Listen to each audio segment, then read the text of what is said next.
Hello students, आज हम discuss करेंगे इंडियन एविडेंस एक्ट 1872 का सेक्शन 6। क्या है ये? Relevancy of fact forming part of same transaction। ठीक है, forming part of same transaction. मैंने आपको बताया था कि जो 5 से 55 तक हैं वो रेलिवेंसी ऑफ फैक्ट, यानी कि हम चैप्टर 2 पढ़ रहे हैं। ठीक है, जो कहाँ है 5 से 55 तक है, और इसका नाम है relevancy of fact. Relevancy of fact इसका नाम है। ठीक है, यानी कि इसमें यह बताया गया है कि जो फैक्ट, कौन से फैक्ट रेलिवेंट हैं, जो 5 से 55 के बीच में आ रहे हैं वो फैक्ट रेलिवेंट है, और उन्हीं का ही एविडेंस दिया जा सकता है। क्योंकि जो सेक्शन 5 है, सेक्शन 5 क्या कहता है? कौन से वो फैक्ट हैं जिनका आप एविडेंस दे सकते हैं। वो कौन से फैक्ट है जिनका एविडेंस दे सकते हैं? तो इसमें कहा गया 2 केवल। कौन कौन से? रेलिवेंट फैक्ट और फैक्ट इन इशू। ठीक है, किन तथ्यों का साक्ष्य दिया जा सकता है? केवल 2, रेलिवेंट फैक्ट और फैक्ट इन इशू। इनके अलावा किसी और का साक्ष्य नहीं देने दिया जाएगा। केवल आप रेलिवेंट फैक्ट और फैक्ट इन इशू का एविडेंस दे सकते हैं।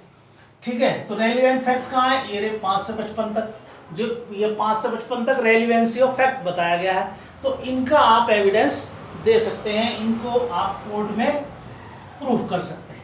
ठीक है, तो relevancy of fact forming part of same transaction, इसका एक दूसरा नाम भी है।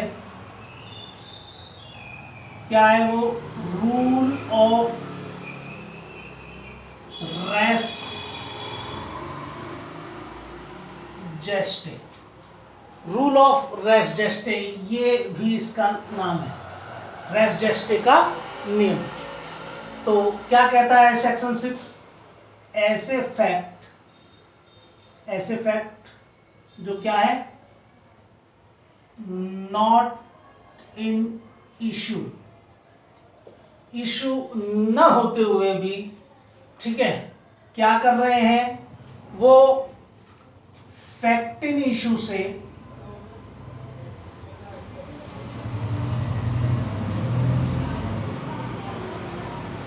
इस प्रकार कनेक्ट हैं कि क्या कर रहे हैं? Forming part of same transaction. Forming part of same transaction, तो ऐसे फैक्ट क्या हो जाएंगे? ये रेलिवेंट हो जाएंगे।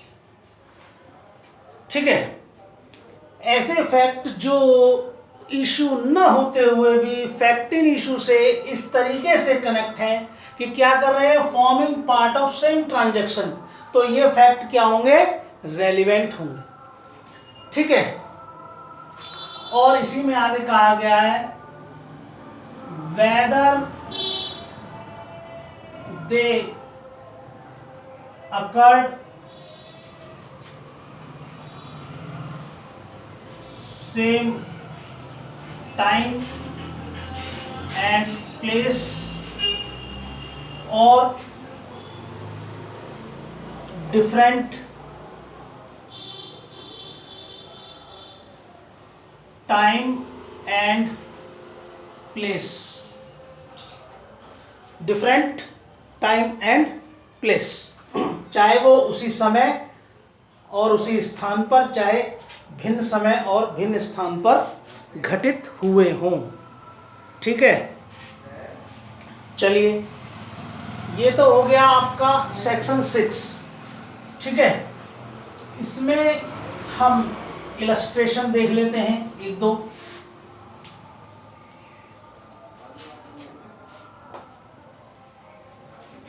इलस्ट्रेशन क्या है? इलस्ट्रेशन, ए एक्यूज्ड है किसको? बी को बीटिंग करके उसका मर्डर करने के लिए। ए क्या है? एक्यूज्ड, काय बात के लिए? उसको बी को पीट पीट कर मार डालने के लिए, उसकी हत्या करने के लिए। तो यहां पर ए के और बी के जो पास खड़े हुए लोग हैं, जो भी यहां पर पास खड़े हुए लोगों ने इस पिटाई से पहले या पिटाई के अल्पकाल बाद जो कुछ भी कहा इन्होंने या सुना, यहाँ पास खड़े हुए लोगों ने पिटाई से पहले या पिटाई के अल्पकाल बाद जो कुछ भी कहा या सुना, ये भी क्या हो जाएगा? एक ही समव्यवहार का भाग निर्मित करने के लिए होने के नाते, forming part of same transaction होने के नाते क्या हो जाएगा? रेलिवेंट हो जाएगा। वैसे ये बातें जो भी इन्होंने पिटाई से पहले कही रेलिवेंट नहीं, लेकिन क्योंकि ये forming part of same transaction कर रही हैं, तो फिर ये बातें भी जो भी उसने पहले कहा या बाद में अल्पकाल बाद में जो भी कहा, वो क्या हो जाएगा? रेलिवेंट हो जाएगा। ठीक है, अब इसमें दूसरा इलस्ट्रेशन देखते हैं, वैगिंग वार। ठीक है, सशस्त्र विद्रोह के लिए कौन है? ए एक्यूज्ड है। ए क्या है? एक्यूज्ड है। किसके लिए? वेगिंग वार करने के लिए। किसके अगेंस्ट?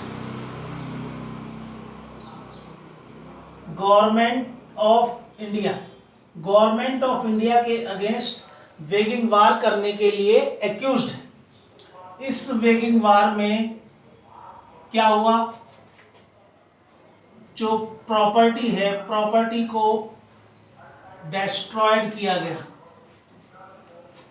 ठीक है, प्रॉपर्टी को डिस्ट्रॉय किया गया, और जो ट्रूप्स हैं, जो हमारी फौजें हैं, उन पर अटैक किया गया। ठीक है, और जो गोल्स हैं, जो जेल है, उनको ब्रोकन ओपन, उनको तोड़ा गया। इस वेजिंग वार में ये एक्यूज्ड है वेजिंग वार के लिए अगेंस्ट गवर्नमेंट ऑफ इंडिया। इस वेजिंग वार में प्रॉपर्टी डिस्ट्रॉय की गई, ट्रूप्स पर फौजों पर आक्रमण किए गए, और जेलों को ब्रोकन ओपन, तोड़ा गया। तो यहाँ पर बेशक ए इन सभी में शामिल ना हो, लेकिन ये क्या कर रहे हैं? Forming part of same transaction करने के नाते ये क्या है? रेलिवेंट हो जाएंगे। ठीक है जी, अब हम देखते हैं एक और इलस्ट्रेशन है। ठीक है,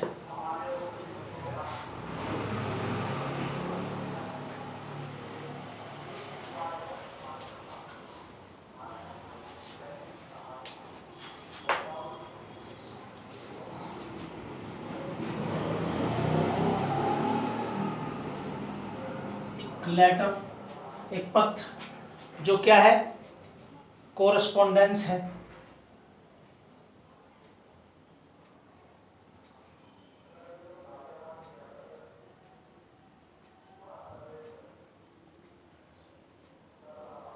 ठीक है, किसका? एक पत्र, जो एक पत्र व्यवहार का, एक कोरेस्पोंडेंस का भाग है, उसमें क्या किया गया? लेबल किया गया, एक मानहानि की गई। ठीक है, कि पत्र में मानहानि की गई, तो जिस पत्र में मानहानि की गई उससे पत्र व्यवहार करने वाले जितने भी लेटर हैं वो सब क्या हो जाएंगे, रेलिवेंट हो जाएंगे। चाहे हर एक लेटर में अपमान न किया गया हो, फिर भी वो क्योंकि forming part of same transaction, तो इस नाते वो क्या होंगे, रेलिवेंट हो जाएंगे। ठीक है। अब यहां पर ये क्वेश्चन है कि क्या ए को सर्टेन गुड्स रिसीव्ड हुए। ठीक है, क्या ए को कोई सर्टेन गुड्स मिला। तो ये बात कि जो मान लीजिए आपके गली में या कोई सामान देने आ रहा है और ये बात कि उसने वो सामान उस दिन